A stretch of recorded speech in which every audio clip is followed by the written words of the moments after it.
जय श्री राम। गोस्वामी तुलसीदास जी ने श्री रामचरित मानस का आरंभ संस्कृत के बाद अवधी भाषा में सोरठा छंद से किया है। पहले ही सोरठे में मानस के सातों कांडों के भाव उन्होंने दे दिए। इसीलिए लोग कहते हैं कि इस सोरठे को पढ़ने से श्री रामचरित मानस के सातों कांडों के फल एक बार में ही मिल जाते हैं। सोरठा है, जो सुमिरत सिद्धि होय गण नायक करिबर बदन, करौ अनुग्रह सोय बुद्धि रास सुख गुण सदन। इस सोरठे में श्री रामचरित मानस के सातों कांड समाहित हैं। जैसे पहला शब्द है सुमिरत सिद्धि। सुमिरत सिद्धि से बालकांड के भाव प्रकट होते हैं, बालकांड की घटनाएं प्रकट होती हैं। इसमें शिव पार्वती जी, श्री नारद जी, श्री मनु शतरूपा जी इत्यादि का स्मरण और कामना की सिद्धि होने का वर्णन है। जैसे सुमिरत राम हृदय अस आवा, मन महु राम ही सुमिर सयानी, पति पद सुमिर तजेव सब भोगु, सुमिरित हरि है श्राप गति बांधी। इस कांड में सुमिरत शब्द का प्रयोग बहुत हुआ है। पुनः दशरथ महाराज की पुत्र कामना, फिर विदेह जी की धनुर्भंग प्रतिज्ञा, श्री विश्वामित्र जी की यज्ञ रक्षा इत्यादि की सिद्धि के विस्तृत भाव भी इन दो शब्दों में आ जाते हैं। सोरठा का दूसरा शब्द है होय और गणनायक। होय और गणनायक से अयोध्या कांड के भाव प्रकट होते हैं।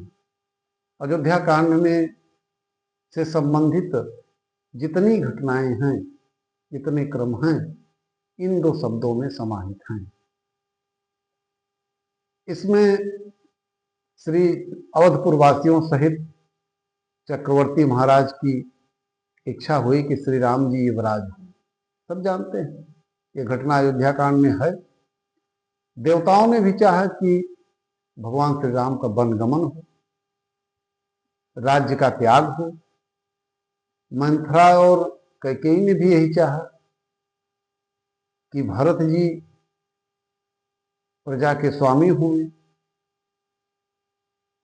और अंत में श्री राम जी की जो चरण पादुकाएं हैं और जो भरत जी ले आए तो उसे राज सिंहासन पर धराई गई। इन सब घटनाओं से यह स्पष्ट होता है कि होय और गणनायक शब्द में अयोध्या कांड के भाव पूरी तरह से प्रकट होते हैं, मिलते हैं। तीसरा शब्द है करिबर बदन। करिबर बदन से मानस का जो तीसरा कांड है अरण्य कांड, अरण्य कांड के भाव प्रकट होते। अरण्य कांड में जो भी घटनाएं घटित हुई इस करिबर बदन से स्पष्ट हो जाती हैं, क्योंकि श्री राम जी के बर बदन से निशाचर वध का संकल्प और श्री गणेश यही हुआ, इसी कांड में हुआ। निश्चर हीन करम मही भुज उठाई पंक्ति, मिला असुर विराध मग जाता, आवत ही रघुवीर ने पाता। और पुनः प्रभु श्री राम जी श्रेष्ठ प्रसन्न मुख से वन में विचरते रहे, यहां तक कि सूर्पखा और खरदूषण भी भगवान श्री राम का सुंदर मुख देखकर मोहित हो गए। देख विकल भाई, भई जुगल कुमारा। चौथी बात कि करौ अनुग्रह सोई से किष्किंधा कांड के भाव प्रकट होते हैं। मानस का जो चौथा कांड है किष्किंधा कांड है, और सोठा में जो करौ अनुग्रह सोई शब्द है, इससे संपूर्ण किष्किंधा कांड में जो भी घटनाएं हुई, जो भी भगवान के चरित्र हुए, वो सब कुछ इस शब्द में समाहित है। जैसे सोई से पूर्व परिचय जन आया, जैसा कि प्रभु पहचान परे गह चरना में पहचान शब्द से सूचित होता है कि भगवान श्री राम ने श्री हनुमान जी, सुग्रीव जी, बाली, तारा, अंगद जी, बानर और वृक्ष सब पर अनुग्रह किया। जैसे कि तब रघुपति उठाए उरलावा, सोई सुग्रीव कीन्ह कपिराऊ, राम बाल निज धाम पठावा, दीन ज्ञान हर लीन्ही माया, निरख बदन सब होहि सनाथा। आदि आदि ऐसी चौपाई, बहुत सारी चौपाइयां हैं। सोरठा के बुद्धिराज शब्द से मानस का जो पांचवा कांड है सुंदर कांड के भाव प्रकट होते हैं, क्योंकि इसमें श्री हनुमान जी, श्री जाम्बवंत जी, श्री विभीषण जी की बुद्धि को चतुरता, और श्री हनुमान जी की बुद्धि की परीक्षा एवं वरदान का वर्णन है।